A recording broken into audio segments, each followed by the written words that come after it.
Hey there, travelers, wanderers, and pilgrims. If you can't tell that it's windy here, oh lordy, oh my gosh, the wind is relentless.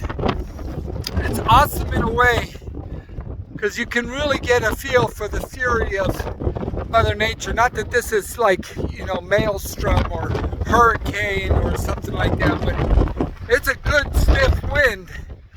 I'm going to turn around 180 and show you which way I'm headed. You see some sheep in the distance. Oh, wait a minute. Let me hold it still. Some sheep in the distance there. Yeah, this is sheep farming land. And I'm headed that way. Down through that canyon or that valley towards Roslyn. Be there in about an hour. I gotta tell you, it sure is windy around here. Woo! I'll sign off for now. Look forward to catching up with you when I get to Roslyn. Ciao.